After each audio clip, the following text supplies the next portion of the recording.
Halo guys, gue Tira dari Tahan Belang. Setelah review RX 480 yang menurut gue the best budget high performance graphic card untuk tahun ini, dan itu videonya udah ada di Tahan Belang, silahkan dicek. Terus diikuti dengan RX 470 yang menurut gue secara price point agak-agak aneh juga, but still tetap gue rekomendasikan untuk the best graphic card untuk 1080p gaming. Dan yang terakhir setelah RX 480, 470, ini adalah RX yang akan keluar terakhir tahun ini, yaitu adiknya paling bungsu yaitu RX 460. Nah, sebelum kita ngobrol-ngobrol tentang RX 460, kita ngebahas dulu tentang pertimbangan kita sebagai mainstream gamer atau kere gamer dalam hal memilih graphic card, yaitu harga dan performance. Mungkin gue udah sering bilang ya, harganya gimana dan performance-nya gimana. Nah, itu akan kita bahas nanti. Dan sekarang kita lihat dulu sih graphic card-nya dulu. Yang ada di Tangan Belang kali ini adalah versi non-reference dari RX 460, yaitu MSI RX 460. Nah, tampilannya seperti ini nih. Ini dia tampilan dari MSI RX 460. Dan sekarang mari kita keliling bodinya. Seperti lihat di depan ini ada satu fan gede, dan kayaknya yang punya satu fan itu hanya MSI, dan satu lagi kalau nggak salah Power Color deh. Power Color kalau nggak salah dia cuman satu juga fan-nya. Sementara yang Gigabyte terus Asus itu dia fan-nya 2 gitu. Tapi sebenarnya satu fan pun sebenarnya udah cukup sih, karena ini adalah termasuk low power graphic card. Nah, tampilannya seperti ini, sangat kecil, sangat ringan. Jadi udah pasti masuk di berbagai macam casing, sampai casing mini ITX pun gue rasa akan masuk dengan mudah.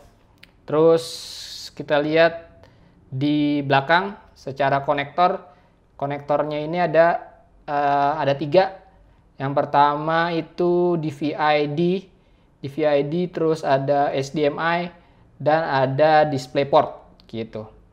DisplayPort, jadi dari segi kelas dia lumayan low end atau entry level, tapi dari segi konektor dia lumayan canggih juga, karena nggak ada D-sub atau VGA konektor. Jadi kalau lo masih punya konektor VGA, mungkin monitor lo masih 720p dan konektor lo masih VGA, kayak gue ada salah satu monitor yang masih pakai VGA konektor, itu mau nggak mau lo harus pakai adapter gitu untuk nyambungin ke either ke D-sub atau ke HDMI gitu. Itu dari segi konektor. Terus di sisi lain ya backplate tentu aja nggak ada karena di harga segini. Terus minus juga power pin konektor dia juga nggak ada, karena memang ini low power dan lo nggak membutuhkan power pin konektor. Semua power akan di draw dari PCIe, dari motherboard lewat PCIe gitu. Ya, ini dia tampilannya tanpa macem-macem. Dari desain juga lumayan standar, plastik, dan ya standar, simple, nggak macem-macem. Terus mungkin masuk selanjutnya ke spek mungkin yang akan kita omongin adalah pertama clocknya ini dia 1210 MHz, sedikit di overclock dari versi yang reference di 1200, jadi di overclock sedikit. Terus VRAM ini dia yang ini 2 GB, dan untuk RX 460 ini ada 2 versi, yaitu versi yang VRAM-nya 2 GB dan versi yang VRAM-nya 4 GB. Tentu aja gue merekomendasikan VRAM yang lebih besar, yaitu 4 GB. Secara harga juga nggak terlalu beda jauh gitu. Nanti akan kita omongin harga. Terus spek selanjutnya ya standar lah, DirectX 12 dan macam-macamnya. Nah, ini tampilan bodinya dan tampilannya seperti ini.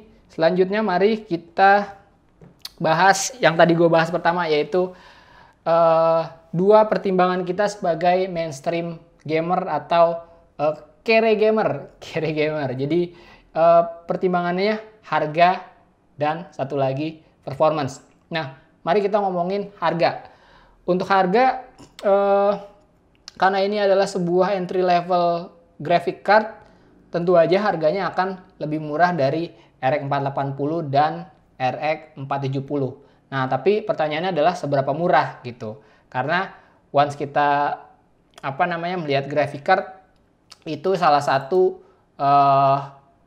poin penting yang jadi pertimbangan kita dalam memilih sebuah graphic card. Kenapa si RX 460 ini juga ditunggu reviewnya segala macam? Karena mereka mau ngelihat dua hal itu gitu. Performance gimana, harga kayak gimana. Harga udah pasti lebih murah, tapi lebih murahnya seberapa? Hasil dari gue browsing, survei sedikit di beberapa toko PC, ini memang udah ada beberapa brand yang jual. Jadi untuk si MSI ini sayangnya belum dijual di sini, dan menurut info yang lumayan bisa terpercaya, ini sedang on the way kemari. Tapi di beberapa brand juga udah ada di toko, seperti yang Power Color tuh udah ada, terus Gigabyte juga udah ada. Nah, dari segi harga untuk Power Color dan Gigabyte itu ada di harga 2,1 juta untuk yang versi VRAM 2 GB dan di harga 2,3 juta untuk versi VRAM yang 4 GB. Seperti lo lihat, tidak begitu jauh lah selisihnya, 100-200 ribu untuk VRAM yang lebih besar. Nah, itu untuk Power Color dan Gigabyte. Dan yang termurah itu ada di brand Sapphire. Sapphire itu dia 1,8 juta untuk versi VRAM 2 GB serta 2,2 untuk versi VRAM 4 GB. Nah, seperti lo lihat tadi dari segi harga, ya dari segi harga itu udah lumayan masuk lah ya, udah lumayan masuk ke kriteria kita sebagai mainstream dan kere gamer gitu. Jadi di price point 2 sampai 2,5 juta. Waktu itu gue juga sempat bikin polling lah atau pertanyaan di fanpage. Kira-kira menurut lo sebagai mainstream dan kere gamer, menurut lo budget graphic card yang lumayan masih masuk akal tanpa mengorbankan performance tentunya, itu kira-kira di harga berapa sih gitu. Dan range harga 2 sampai 2,5 juta itu memang mendapat jawaban yang paling banyak lah. Jadi memang dari segi price point itu yang kita lihat itu harga di antara 2 sampai 2,5 juta gitu. Nah, si RX 460 ini dari segi harga udah masuk itu 1,8 untuk yang paling murah dan 2,3 untuk versi VRAM 4 GB gitu. Itu harga udah masuk ke pertimbangan nomor 2, yaitu performance-nya kayak apa. Nah, performance ini nggak bisa dilihat kayak gimana kecuali dengan benchmark. Jadi mari kita lihat benchmarknya dari beberapa game yang sempat gue tes. Oke.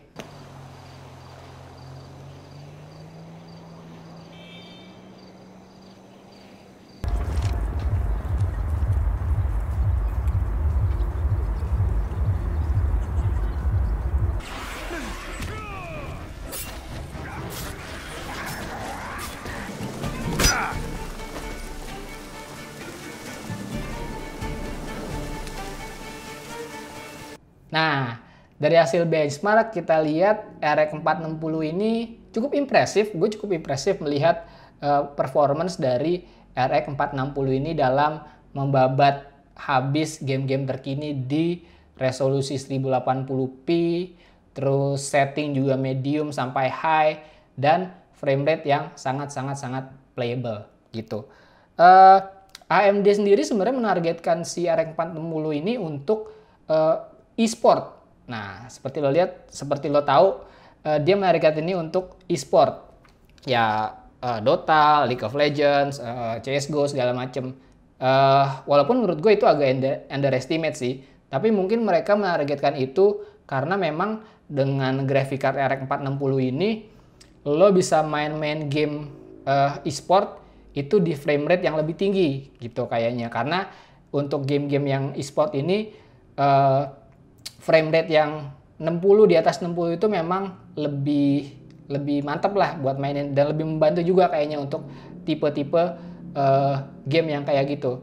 Tapi sebenarnya bukan cuman itu doang gitu, bukan cuman wah gue hanya bisa memainkan game-game e-sport doang nih dengan graphic card ini. Enggak, menurut gue itu terlalu underestimate. Dari beberapa tes yang gue lakukan dengan game-game terkini dan lumayan demanding juga, itu hasilnya juga lumayan oke gitu dan lumayan impresif gitu. Jadi ya tentu aja ini performance juga oke gitu, harga oke, performance oke banget malah menurut gue gitu. Dan terus terang gue juga kemarin sempet ngetes buat editing, dan gue tweet juga untuk editing. Ya kemarin gue nyoba-nyoba aja. Siapa tahu untuk editing lumayan oke juga, tapi ternyata mungkin memang tidak dimaksudkan untuk editing. Jadi ya pas gue coba editing kemarin agak kurang lancar karena ya bukan ditujukan untuk itu gitu. Dan tapi kalau untuk gaming itu mantep banget gitu di harga yang atau di price point yang segini gitu ya. Nah terakhir harga udah oke, lumayan masuk. Performance oke.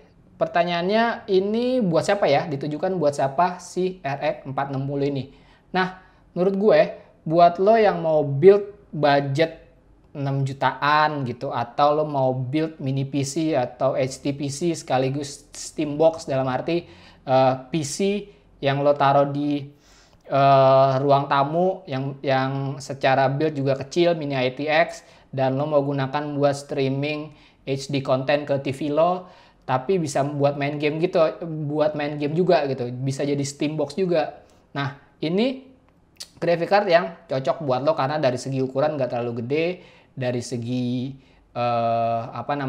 power juga dia low power, dan jadi lebih hemat daya dan nggak berisik juga gitu. Plus kemampuan performance-nya juga oke gitu. Jadi gue sih kebayang, bahkan kalau gue punya duit gue mau nih build Steambox atau HTPC pakai RX 460 ini. Taruh aja di mini ITX, terus ya lo build taruh di ruang tamu tuh kayak mantep banget gitu. Jadi ya gue lumayan impresif dengan RX 460 ini. Buat lo yang kemarin nanya mana bang reviewnya segala macam, nah ini reviewnya dari gue. Benchmarknya lo tadi udah lihat sendiri gitu seperti apa, dan gue lumayan merekomendasikan dari si graphic card ini gitu. Jadi tapi yang akan kita tunggu ini si MSI ini masuk ke Indonesia ini akan di harga seberapa gitu. Tapi menurut gue sih emang nggak mungkin lebih rendah dari 1,8 brand Sapphire tadi ya, karena menurut gue itu udah paling murah deh. Brand Sapphire 1,8. MSI ini mungkin kalau gue prediksikan bakal ada tetap sama kayak si Power Color atau Gigabyte di price range 2,1 untuk versi 2 GB dan 2,3 untuk versi 4 GB gitu. Oke, segitu aja review gue untuk RX 460. Kalau video ini mencapai 1000 likes, jadi gue mau mencoba untuk viewersnya jadi lebih aktif lah. Kalau video ini mencapai 1000 likes, gue akan bikin racikan build PC dari RX 460 ini. Jadi ya, kalau lo ngerasa video ini review ini membantu lo, dan lo suka dengan video ini, jangan lupa klik like. Dan tapi kalau lo ngerasa nggak terbantu dengan ini, silahkan klik dislike. Tapi ya, kalau video ini mencapai 1000 likes, akan gue bikin racikan pakai RX 460. Jadi ya, silahkan drop likes di bawah. Tapi komentar juga gimana menurut lo tentang si RX 460 ini. Tinggalkan komentar di bawah, mana yang lo pilih, RX 460 atau GTX 750 Ti. Gue tunggu pendapat lo gitu, oke? Sampai di sini dulu review gue tentang RX 460. Seperti biasa, klik like, dislike, komentar, dan share. Jangan lupa juga follow semua sosial media Tangan Belang dan gabung ke komunitas Tangan Belang. Oke, thanks for watching. I'll see you next time.